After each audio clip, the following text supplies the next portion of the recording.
Is Byron, and I used to participate in the 48-hour film project. Like, I made over 20 films, and then also I participated in over 50 teams. So, I definitely want everybody to have a good experience with this competition. And one thing that happens in this competition is that you're going to have some really, really great city producers, and you're also going to have some really, really bad city producers. So, I do want to give you guys some advice on how to handle unfortunately, the bad city producers. And I also want to say as a disclaimer that, everybody has both good and bad experiences with the 40 Hour Film Project and any other film festival. That could be Sundance, that could be Cannes, that could be the Academy Awards, that can be the Golden Globes, that can be local ones, or that can be local ones or whatever, really. So, just to say the 48 is, a competition that has problems is completely just inaccurate.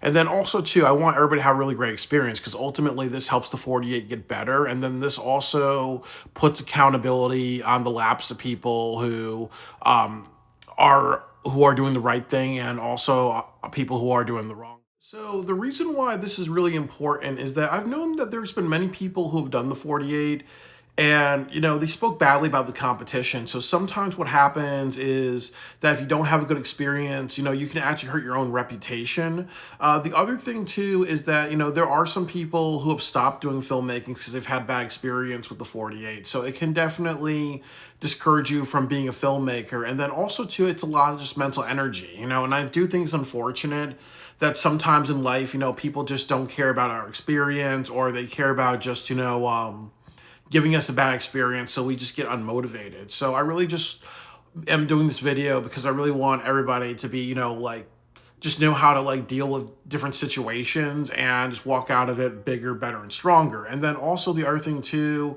is that filmmaking is just like life, and just like the workforce. There are politics that will work in your favor in some environments, and there's politics that don't work in your favor. So ultimately, I just want to help people out. And then also, too, a lot of people who participate in the 48 are actually beginner filmmakers. So it does kind of make sense to give people advice because a lot of people are not really aware of filmmaking politics and other things like that. So it makes sense just to look out for people and make sure everybody has a great experience. And then the other thing too is that, if there's somebody who gets their feelings hurt or a little sensitive or a little unstable, watching a video like this could help them say, hey, maybe this is not the competition for me, or hey, this is what I gotta look out for. So you almost become a little bit more pre-prepared on how to handle, your feelings a lot better. So I want to break this up into three separate chapters. And the first thing I want to tell you is what you should do before the competition. The first thing that you should always do is ask around. Tell people hey, I'm participating in the Burlington, Vermont 48-hour film project. And I'm using this as an example because Burlington, Vermont does not have a 48-hour film project city. So you would ask around, say, hey, say to a couple of your friends, I'm participating in the Burlington, Vermont 48-hour film project. How was your experience with this competition? Or you may say something like, how was your experience with the city producer? So if you meet a lot of people who are saying, oh, great things, really, then that's good. If you meet hear 50-50 things, then you have to kind of question that. And I would always say my rule is that you ask at least 5 people, and if 4 of them say positive things, you should do it. If at least if it's at least 40% or more saying negative things, then you should not do that competition. The next thing you should always do is research winning films. And this is also very important because they do say with a lot of film festivals, sometimes you will see a pattern of the same people winning. And that's in a lot of film festivals because sometimes what happens is that they're either friends, either filmmakers are friends with the event runners, or another thing that happens is if they're always coming back every single year and they have a big cast and crew and they're paying for, people to come and to the event and other things like that, they're always going to be making money, really. So you kind of keep your cash cows. So it's always good to look at, the year after year of winning films. And it's always the same people winning, then that's questionable. The other thing too is you look at the quality of the work, because I remember, one year I did it for a city, and they had someone who did a really, really great job with the special character. It was a plastic surgeon, and he was somebody who suffered from PTSD and lost to somebody who was on screen less than 10 seconds making a boob joke. I've actually seen films that have won best cinematography, and like the whole film will like be blown out really, like there'll be overexposures, it'll be super bright, and then also too like everything will be like with an orange tone. Or I remember like saying that one year for one city, the winner was a thriller film. It was a bunch of 8-year-olds sitting on the couch plotting a crime, really. And sometimes when you see mediocre films win, you should tell yourself, okay, there is a certain reason why that happened. It doesn't mean, oh, well, you're going to come in with this, great big project and defeat everybody because the winning film's so mediocre. It just means, oh, there's a certain reason why that film's winning. And if it's mediocre quality, then you should say, hey, they favor mediocre films. The next thing that I would say is that you should participate on teams and attend the award show. And what that means is that when you participate on teams, what usually happens is that you go to the kickoff event, or you might even go to like the meetup events where different filmmakers meet up. So you go to the meet event, different filmmakers meet up, you meet your team, you talk to different people.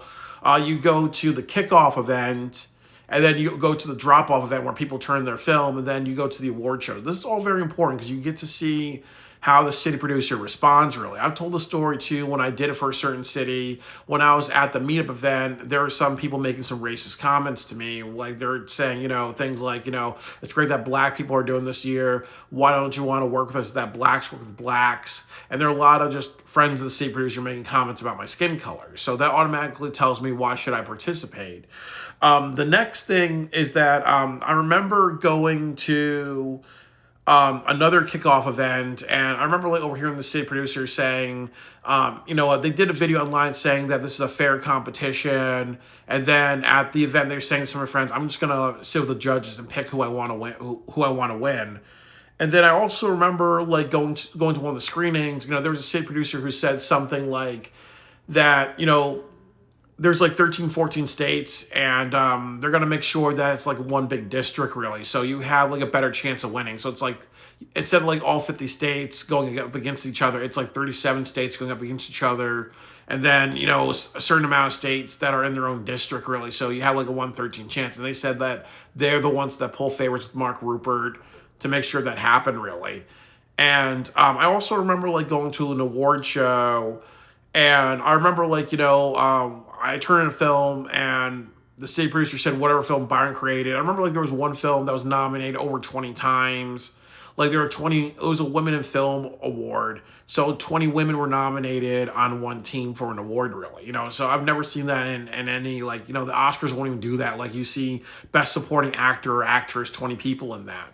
So when you kind of see all this stuff, really, you should say, hey, maybe next year when I make a film, I'm not going to participate in this city because I see a lot of like, either like really biased, or I see a lot of unprofessional conduct. And I think the next thing is participate in different cities, and that just means, if you live in, New England, if you have an issue with Burlington, Vermont, hypothetically, you might say, hey, I'm going to do Springfield, Massachusetts. I might do Boston. I might do New London, New Haven, New York City, New Jersey. I'm at New York. I might do Newark. I might do Delaware. I might do Pennsylvania. I might do Pittsburgh. You should just participate in a couple of them. You should volunteer for a couple of them. So you kind of say, okay, well, this one's not working. I'm going to go to the next one, really. And that's also very important because, if you see a city producer that actually does a really great job and is very like respectful, and you're like, okay, well, 3 of them are not respectful, but 2 of them are respectful, then you make a film for their cities, and that be that, really. And I also will say, as a bonus thing, is that you never ever tell a city producer, hey, my name is Byron, and I'm from Connecticut, because I've dealt with this issue before, that if you're doing something like you're turning a film for a competition, like maybe in, let's say, Timbuktu or whatever, and you say, I'm from another place, or I'm from another continent or another country, really, they're going to treat you differently. And one of the reasons why they do that is because they want local winners, or sometimes I've been lied to by some state producers, and they'll say, hey, you cannot participate because you are not from our country, or you're not from our state, really, when that's actually against the rules. So, but the important thing is you need to find the right environment for you.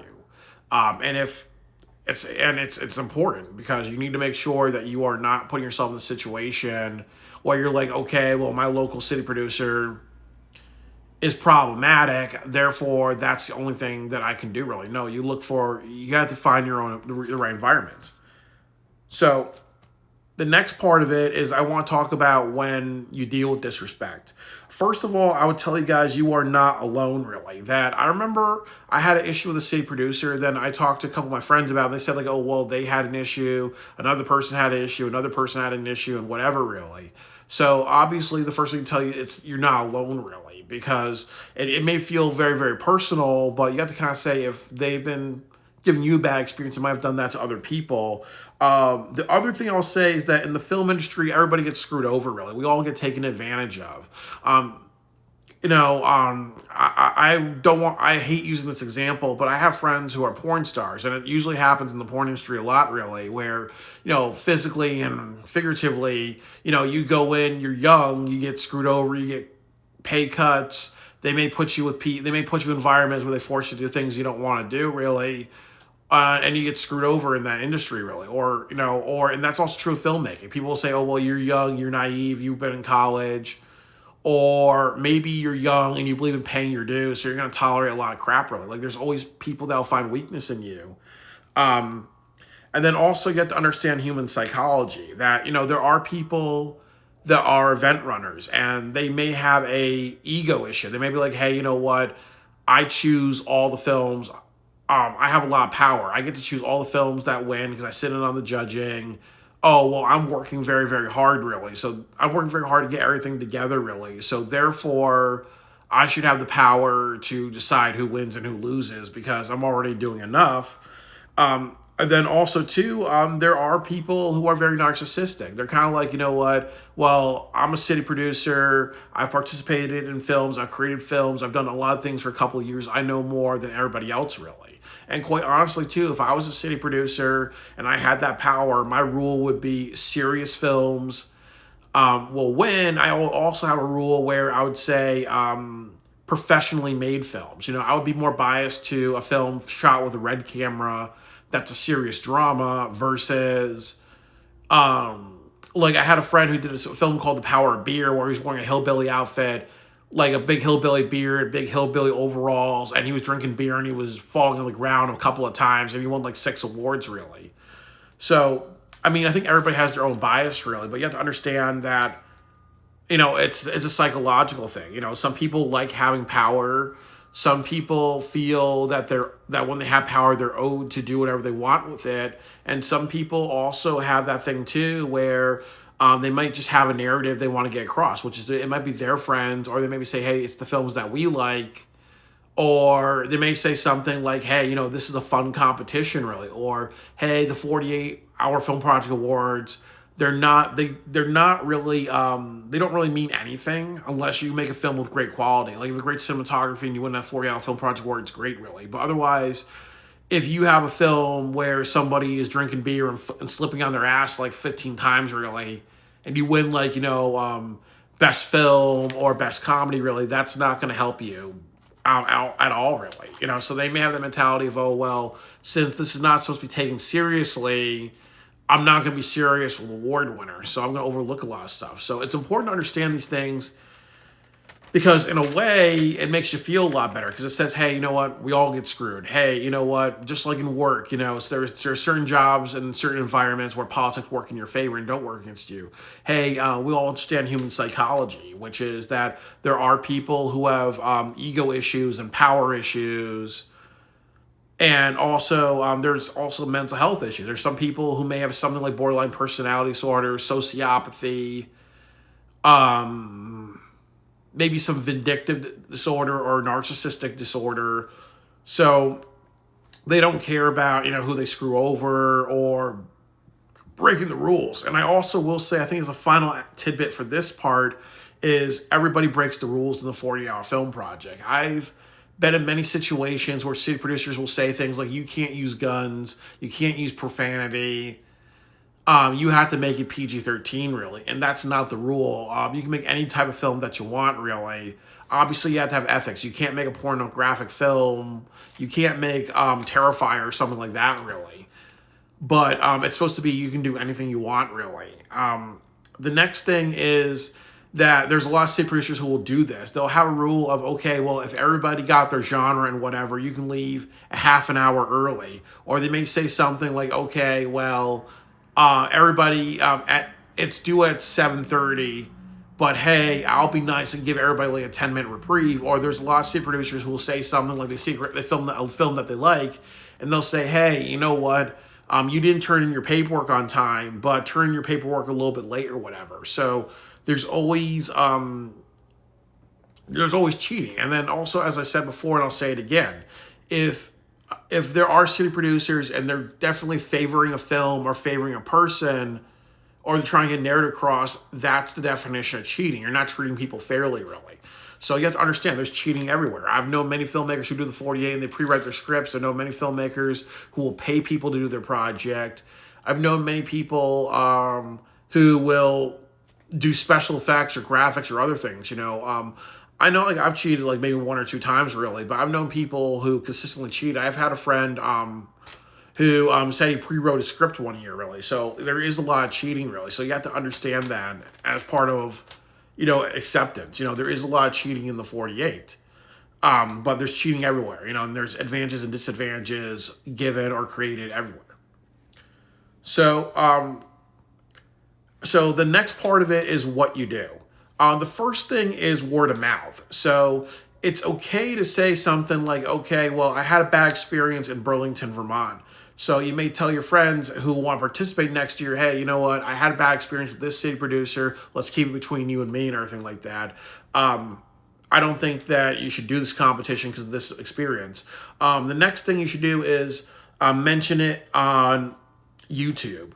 And this is also a controversial thing. I'll talk about this a little bit later, but once you kind of speak out about the competition, you should never come back really. But I have a YouTube platform really. So I know like there's this guy, I don't remember his like his YouTube channel name, but he did participate in the 40 Hour Film Project. There's Filmmaker IQ who wrote an article about it. And there was another filmmaker who always gave like film advice or something like that. And he did a video where he participated, I think in like the Ohio 40 or Cleveland. And he said something like, he didn't really like doing it because it felt very, very rushed. He couldn't put it in the quality that he could really. But overall, he was happy to the experience really. I think also I think like Chris Stuckman, if I'm saying his name correctly, he participated in that as well really.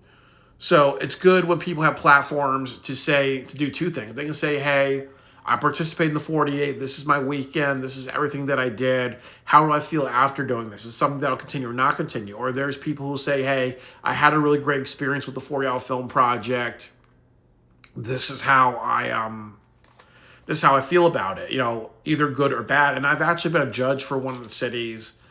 And I don't have that video anymore, but I should redo that video. But it's also kind of like, important to talk about your experience. And when you put it online, if it's negative, you have to kind of be honest as possible. You have to say, maybe this is how we can do better. Try not to make it a bash video, but say, hey, this is the truth, and this is how it can be better. Like, try to make it constructive criticism, because that way it gets better, but then it gets out there, hey, that this wasn't okay, bro. Like, honestly, when I was dealing with racism, when I was dealing with bullying, when I was dealing with, people thought that I was special needs and treated like I was stupid, I felt good making my YouTube videos because it said, hey, you know what, this is not this competition that's for everybody. Because honestly, nobody should deal with discrimination. And it's bad if you reach out to Mark Rupert and other people, they're not responding to you on those things, really. So you got to, those things are important. The next thing are screenshots. Keep screenshots. Because I remember like 1 year, there was this guy on Facebook who participated.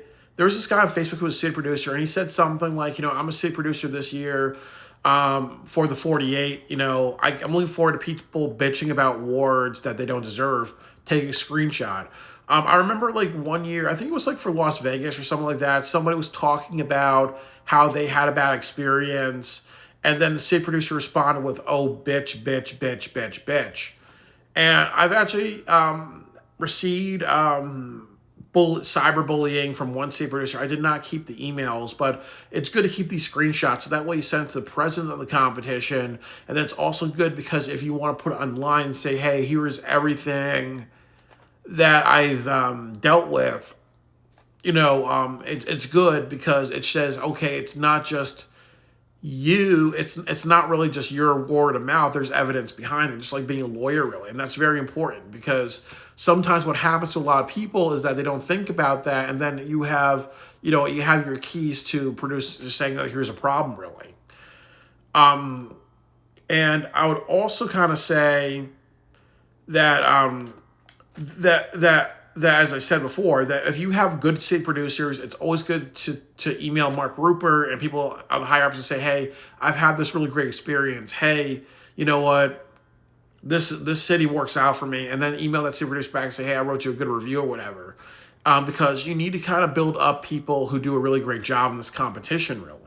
Because the reason why that's important is that way you take energy, you take credibility away from the bad city producers, and you put on the good ones.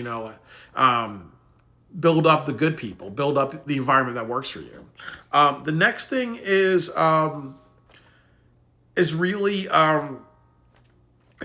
just extra. It's just like some extra thoughts, really. The first thing is that once you speak out badly about the 40 Hour Film Project or any film festival, you should not come back. And the reason is it's very, very easy to get blackballed. And there are some people like me who've done something like saying, hey, I had an issue with the Burlington, Vermont. I'm speaking hypothetically. I had an issue with the Burlington, Vermont 48. So therefore, I'm going to come back and I'm going to make a great film and I'm going to prove everybody wrong. And I'm going to come back and say, hey, you were wrong about me. You should listen to my criticisms. No, that's not how it works. Usually when you criticize people, people become vindictive and petty, and they're not going to treat you fairly. And they're going to be like, okay. And the way they look at it is, okay, if Burlington, Vermont has like 50, 60 teams, what do you think is going to happen really when you criticize them? Do you think Mark Rupert's going to replace them? No. They're going to be like, okay, if you get discouraged and you don't want to come back, I got 59 people who are happy, even if you have a legitimate bad reason, really. Even if they're calling me a nigger every single time I show up, every other word. If they're calling me a nigger every single time, every other word in front of everybody, but 59 people are showing up, 59 teams showing up every single year, they're going to keep that person, really. That's how it goes, really, because obviously they do not care about ethics. They care about making money, really. And that's all film festivals, So when you speak out, don't come back to that city. Usually don't come back in general. The next thing that I will say is the 48 is supposed to be a get in and get out. A lot of people don't get this. And that means that when you look at a lot of people, a lot of alumni of the 40 Hour Film Project, there's two types of people. There are people who come back every couple of years. There's people who, how should I kind of say that, who do it maybe for a few years and they never come back. And then also, usually when it comes to winners and investing in people, they're not there to find an old dog, really. They're there to be like, okay, you know what? Usually what a lot of successful filmmakers do is they'll do the 48 and they'll move on to professional projects and other film festivals and keep on progressing in their lives.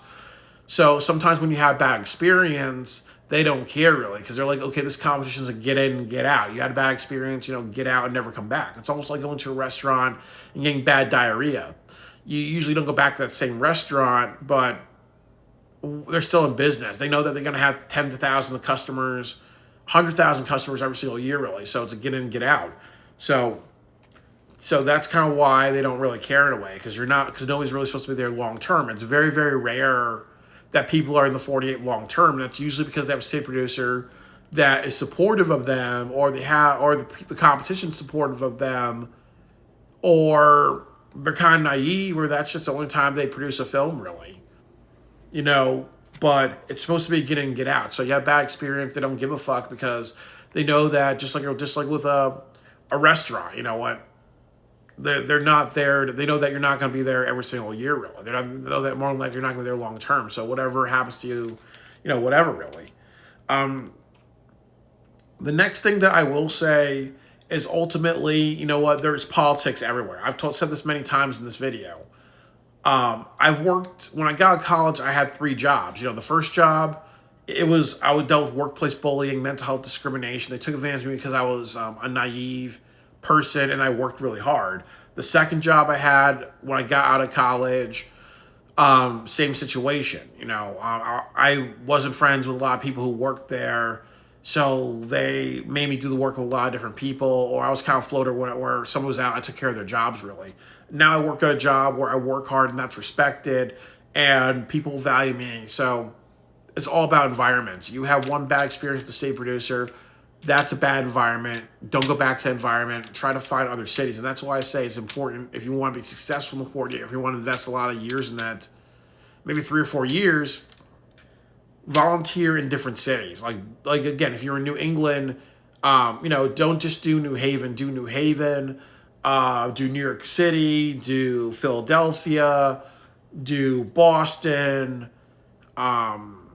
maybe do Maine, do Portland, Maine, maybe go to Philadelphia, do Virginia, and that's about it really. So that way you kind of say, okay, well, out of those maybe 8 cities, which 2 or 3 actually are good for me, which ones are actually shitty for me, and that be that really. The other thing is that you gotta really think like a lawyer, and what it means, like, usually when you go to court or something like that, like lawyers, they just know how to analyze everything and keep their mouth shut. So sometimes when you have bad experience, sometimes the best thing you can do is keep your mouth shut. Because I remember going to an award show and and a lot of people disagreed with the winners, and some people were asking me, hey, how do you feel about this thing, that thing? And I remember mouthing off, and I remember I was young, so a lot of people were doing that just to be like, okay, we want to hear what Byron has to say, so therefore the city producer hears that, and then I'm on a bad page with them. So there are people who will set you up really. Or sometimes if you have a city producer and they say things like, oh, well, because I remember like one city producer I had said something like, oh, they sit in with the judges and they pick their favorites, or there's pictures of city producers sitting on the judges, or they said, oh, we all went to a brewery together and we all just picked the winners really. The rule is that city producers are not allowed to sit on the judging, but they will break that rule. But you have to think like a lawyer, and if they say shit like that, as I said before, you have to tell yourself, if I want to say that online, if I want to come back into this competition, maybe I should keep my mouth shut, really. Because, like whatever you say will be used against you. That's how it works in filmmaking. And sometimes people instigate you to get you to that point, really. And I've dealt with that as well, really. The other thing is good energy after bad energy. And that also just means this, really, that sometimes what happens is people have bad experiences, and there are people who give up filmmaking because they have bad experience with city producers. There's people like me who develop an anxiety really, and I'm kind of like, hey, you know what? I don't want to be a filmmaker, or I can't get people together, or I can't go back to the 40, or I can't back to any film festival because I had bad experience, or there's always been politics against me. So it's like a lot of hard work, it's a lot of money, it's a lot of time, it's a lot of growing yourself just to kind of not produce the work that shows your best, really. Because I know, I live in New Haven, we have a very shitty film community. There is a lot of racism. There's a lot of people flaking on projects. There's a lot of people that will flake. So that way, if you pay 10 people, you still got to pay them. But that one actor you need, or that one sound guy who fucks up, really, that happens, really. So it's very, very easy to get hurt and be like, hey, you know what? I don't want to do filmmaking because it's too hard, really. Or I don't want to do filmmaking because my community's not supportive. Or I don't want to do filmmaking because I had bad experience with the 48 or dealt with racism and politics or whatever, really. But ultimately in filmmaking, it is a war, really. There's a lot of times you get screwed over, but you have to keep going on and finding your best environment. Sometimes you can spend so much time being upset about something and be stuck in that. And sometimes people want you to be stuck in that because they don't want to see you become great, either because of jealousy, either because of racism, or either because they may say, hell, what, I know a lot about filmmaking, and I know that you're not going to be successful, so why not discourage you when you're younger, really, to thin the herd, really. So, I think with all this said, really, I just really want everybody to have a good experience with this competition. I also just want to say, hey, you know what, the 48 needs to be better, really. It's a competition that's really introductory to like a mass of people, really. And it really has to be supportive of everybody. Again, it was not supportive of me. I dealt with my fair share of racism and bullying, and people treat me like I'm stupid or special needs, really. So, and like I said, if I was less stable, maybe I would have done something that I would have regretted really. And that's also another part of it. Because you know what, definitely with the 48, you don't know who you're attracting, you don't know who you're messing with. So say if you're just messing with the wrong person, something could happen to them. So with these videos and what I'm saying really, I'm just hoping that anybody who feels like this is not the right competition, they listen to the things that I have to say, they feel like this is not competition for them, then don't do it really. Or if you're too sensitive to deal with all this shit, then you know what, this is not an industry for you. This is not a competition for you. Save that energy for something else really. I like that I do travel videos, like I do food reviews. I'm happy where I'm at really. And you gotta find what makes you happy, but you also gotta say it too when you go into these film festivals, you know, just understand that it could be a good experience and understand it could be a bad experience. And hopefully this video will tell you how to manage the bad experiences professionally, and also give you a heads up on what to look out for and what really happens at the 48 hour film.